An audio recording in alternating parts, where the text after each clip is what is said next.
Hello friends, welcome to my TET class. Friends, आज हम पढ़ने वाले हैं मैथ और मैथ में देखेंगे साधारण ब्याज। साधारण ब्याज की वैसे 3 वीडियो होगी जिसमें हम साधारण ब्याज को पूरी तरह से कंप्लीट कर लेंगे और अभी जो हम पढ़ने वाले हैं ये हमारी पहली वीडियो होगी साधारण ब्याज की। प्रतिशत आप देख चुके हैं, लाभ हानि आप देख चुके हैं और उसी से जुड़ा हुआ है, यानी कि जिसका प्रोसेस है निकालने का लगभग सेम है, बस शब्दों को आपको समझना है। बाकी चीजें एकदम सिंपल है और इन्हें हम कर लेंगे। तो आइए वीडियो स्टार्ट करते हैं। यहाँ पे कुछ शब्द है, पहले इनको समझ लेते हैं। पहला है मूलधन। मूलधन क्या है? उधार लिया धन। हम किसी को अगर ब्याज पे धन देते हैं तो जो धन हम देते हैं उसे मूलधन कहते हैं, या फिर आप बैंक से जो धन उधार लेते हैं कर्ज के रूप में तो वो आपका मूलधन होता है। मिश्र धन, मूलधन प्लस ब्याज। जब किसी व्यक्ति को आपने मूलधन यानी कि उधार दिया होता है तो वो आपको बाद में मूलधन के साथ उसका ब्याज रिटर्न करता है, तो वो क्या कहलाता है? मिश्र धन। जैसे आप बैंक से भी लेते हैं तो फिर जब रिटर्न करते हैं तो मूलधन प्लस ब्याज देते हैं, तो वो क्या कहलाता है? आपका मिश्र धन। अगला आ जाता है समय। जितने समय के लिए उधार लिया जाता है या फिर दिया जाता है वो समय। और दर। दर यानी कि आप किस दर से ब्याज ले रहे हैं। 100 रुपए पर प्रतिवर्ष दी जाने वाली राशि ब्याज की दर कहलाती है, जो आप बैंक से ले रहे हो या फिर किसी व्यक्ति को दे रहे हैं। तो यहाँ पे ये पॉइंट आपको, ये जो शब्द है इनको थोड़ा ध्यान देना होगा और इन्हीं शब्दों पे आपके प्रश्न है। देखिए यहाँ पे हमने एक ही सूत्र लिया है। अगर आपसे मूलधन पूछता है तो भी, दर पूछता है तो भी, समय पूछता है तो भी, या फिर ब्याज पूछता है तो भी आप इसी सूत्र को आजमाएंगे। शर्त यही है कि यहाँ पे आप देख रहे हैं 4 चीजें हैं, ब्याज है, मूलधन, दर और समय। 100 तो ऑलरेडी आपको पता ही है, वो रहे या न रहे। तो ये 4 चीजें में अगर 3 चीजें दी हुई होती हैं और एक चीज पूछे आपसे, चाहे वो समय हो, चाहे दर हो, चाहे मूलधन या ब्याज, तो आप इसी सूत्र से उसे निकाल लेंगे। सूत्र है साधारण ब्याज बराबर मूलधन गुणित्ते दर गुणित्ते समय और कुल के बटे में 100। अब इस पे हम सवालों को भी लगा लेते हैं। देखिए यहाँ पे हमने एक सवाल लिया है, कितने समय में। पहले पता चल गया कि हाँ आपको क्या निकालना है? समय निकालना है। जबकि यहाँ पे जो सूत्र है वो देखिए साधारण ब्याज का है, निकालना है समय और सूत्र है आपका साधारण ब्याज। हम इसी फॉर्मूले से समय को भी निकालेंगे। 4% ब्याज की दर। ब्याज की दर क्या है? 12 से कोई धन अपने से 4 गुना हो जाती है। देखिए एग्जाम के नजरिए से इम्पोर्टेंट क्वेश्चन है। क्योंकि यहाँ पे कोई राशि नहीं दी गई हुई और हमने अभी कहा था कि आपको मूलधन, दर, समय और ब्याज में से कोई एक चीज, 3 चीजें चाहिए और एक चीज आप न पता हो तो आप ज्ञात कर लेंगे। लेकिन यहाँ तो सिर्फ एक ही चीज दी हुई है और आपको बाकी चीजें ज्ञात करनी है, तो आप मानेंगे यहाँ पर कैसे? देखिए कह रहा है कि वो जो धन है, मूलधन अपने धन से 4 गुना हो जाती है 12% वार्षिक ब्याज की दर से। मान लीजिए जो मूलधन है वो 100 रुपए है, माना 100 रुपए क्या है आपका मूलधन, और कह रहा है किस दर से कोई धन अपने से 4 गुना हो जाएगी। और ये कितना गुना बढ़ रही है? 4 गुना। 4 गुना का मतलब 400 रुपए। तो आपका ये क्या है? आपका इसमें ब्याज छुपा हुआ है, तो ये हो गया मिश्र धन। अब ब्याज निकालने के लिए देखिए हमने माना है केवल यहाँ पे और इसी से आपका सवाल लगेगा। अब मिश्र धन 400 रुपए और मूलधन 100 रुपए, तो ब्याज कितना हो गया? और इन दोनों का अंतर ही आपका ब्याज हो जाएगा, तो 300 रुपया हो गया आपका ब्याज। मूलधन मिल गया, मिश्र धन मिल गया, ब्याज मिल गया, वार्षिक ब्याज की दर दी हुई है। अब आपको क्या ज्ञात करना है? समय ज्ञात करना है। फॉर्मूला अप्लाई कीजिए। फॉर्मूला लगाते हैं, साधारण ब्याज बराबर मूलधन गुणित्ते दर गुणित्ते समय, और स्कूल के बटे में चला जाएगा आपका 100। मूलधन क्या है? मूलधन देखिए 100 रुपए है।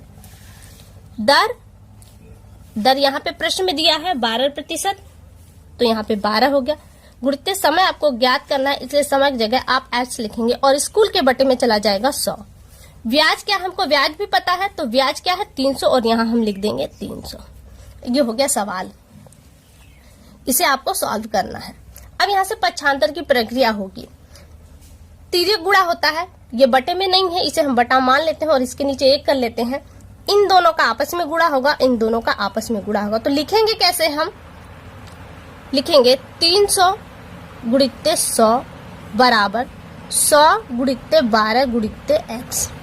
अब x का मान यहाँ से निकालेंगे तो x बराबर क्या हो जाएगा? x के साथ जो संख्याएं होती हैं वो नीचे चली जाती हैं और ये संख्याएं ऊपर, तो ये हो गई आपकी ऊपर गुणित्ते 100 और बटे में 100 गुणित्ते 12 काट देंगे। 100 से 100 पूरा पूरा कट गया। 300 को 12 से काटेंगे, 12 दूना 24 और 12 पंजे 60, तो क्या आ गया आपका 25। और ये 25 क्या है, समय है, यानी कि 25 वर्ष में जो मूलधन है वो अपने का 4 गुना हो जाएगा, और ये क्या है आपका आंसर। इसी तरह से और प्रश्न लगाते हैं। देखिए आपने इस फॉर्मूले से क्या निकाला, समय ज्ञात कर लिया। अब हम कुछ और है प्रश्नों को देखते हैं जिसमें कुछ और चीजों को ज्ञात करेंगे। जैसे ये प्रश्न देखिए, यहाँ पे है 500 रुपए का 40% ब्याज की दर से 2 वर्ष का साधारण ब्याज ज्ञात कीजिए। यहाँ तो सीधे सीधे प्रश्न है, आपको क्या निकालना है, साधारण ब्याज। 500 रुपए मूलधन है और 4% उसकी वार्षिक ब्याज की दर है और समय दिया है आपको 2 वर्ष। रख देते हैं साधारण ब्याज। फॉर्मूले को बार बार इसलिए रखना जरूरी होता है ताकि वो याद हो जाए। क्या होगा यहाँ पे, मूलधन गुणित्ते दर गुणित्ते समय, और स्कूल के बटे में क्या चला जाएगा 100। मूलधन क्या है 500 रुपए है, दर क्या है 4 है, समय कितना है 2, इसके बटे में चला जाएगा 100। 0 से 0 कट गया, मतलब 5 का 20 और 20 दूना 40। 40 क्या निकल कर आया, साधारण ब्याज 40 रुपए। 500 रुपए का 2 वर्ष में 4% की दर से 40 रुपए साधारण ब्याज हो गया। अब एक और देखिए, यहाँ से मूलधन आपको ब्याज निकाल लिया। अब हम एक और सवाल लगाते हैं। यहाँ पे जो हमने सवाल लिया है उसमें क्या है, कितने समय में 800 रुपए का ब्याज 4% की दर से 160 रुपए हो जाएगा। क्या क्या दिया है और क्या पूछा है, कितने समय में पूछा है आपसे, समय। 800 रुपए का ब्याज यानी कि 800 रुपए क्या है, मूलधन है, 4% क्या है, दर है, 160 रुपए हो जाएगा। यानी कि 800 रुपए का ब्याज बन रहा है, कितना बन रहा है 160 रुपए। फॉर्मूला वही लगाएंगे, साधारण ब्याज बराबर मूलधन गुणित्ते दर गुणित्ते समय, और कुल के बटे में 100। जो जो चीजें आपको पता है वो चीजें आप रख दिए, जो नहीं पता उसे x मान लिया जाएगा। साधारण ब्याज आपका 160 रुपए दिया हुआ है, आपने 160 रख दिया। मूलधन आपका 800 रुपए है, दर आपका 4 रुपए है, और 4% है, समय आपको नहीं पता तो आप x मान लेंगे और यहाँ पे आपका 100 हो जाएगा। वही पक्षांतर की प्रक्रिया अपनाएंगे, इसे 1 कर देंगे और इन सबों का तिर्यक गुणा हो जाएगा। तो क्या आएगा आपका x बराबर, x के साथ जो संख्याएं होती हैं वो नीचे चली जाती हैं। जैसे यहाँ पे 800 गुणित्ते 4 हो गया और यहाँ पे 100 गुणित्ते 160 हो गया। इसे हम काटेंगे, काट देते हैं। 0 से 0 कट गया, 8 से काटते हैं, 8 दूनी 16, ये चला गया और 4 पंजे 20। तो क्या आया 5 वर्ष, ये समय निकल कर आ गया। 5 वर्ष में 800 रुपए का 4% की दर से 160 रुपए ब्याज हो जाएगा। क्योंकि क्या रुपए दर से हो जाएगा, क्या हो जाएगा, ब्याज हो रहा है ना इसका, ये ब्याज हो जाएगा। आगे अगला प्रश्न देख लेते हैं। देखिए हमने फॉर्मूला एक ही यूज कर रहे हैं, हम दर, समय और ब्याज मूलधन भी निकाल ले रहे हैं। यहाँ पे देखिए प्रश्न क्या कह रहा है, किस ब्याज की दर से, यहाँ पे आपको दर निकालना है, यहाँ पे दर नहीं है। 4,800 रुपए की राशि का 7 वर्ष की अवधि में 6,480 बन जाएंगे। अब यहाँ पे देखिए मूलधन क्या है आपका, मूलधन 4,800 रुपए। फिर हम दर की बात करें तो दर किस दर से नहीं पता तो x। समय देखें तो 7 वर्ष, और फिर यहाँ पे ब्याज देखिए, ब्याज के लिए आपको क्या करना पड़ेगा, ये आपका मिश्र धन है, क्योंकि कह रहा है कि इतने रुपए की राशि 7 वर्ष में इतनी हो जाती है। तो मूलधन और प्लस इसमें आपका ब्याज दोनों जुड़ा है, दोनों मिलकर आपका क्या बन रहा है, मिश्र धन। तो आज मिश्र धन में से अगर मूलधन को माइनस कर देंगे तो आपको ब्याज मिल जाएगा। तो यहाँ पे हम माइनस कर देते हैं 6,480 में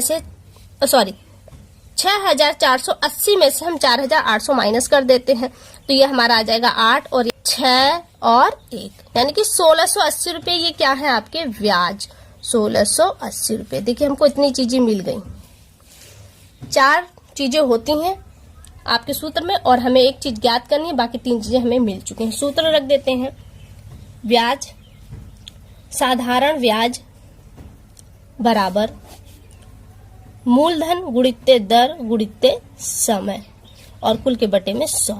साधारण ब्याज क्या है 1680 रुपए। मूलधन क्या है 4800 रुपए। दर नहीं पता, दर को x कर देंगे और समय क्या है 7 वर्ष और इसके बटे में चला जाएगा 100।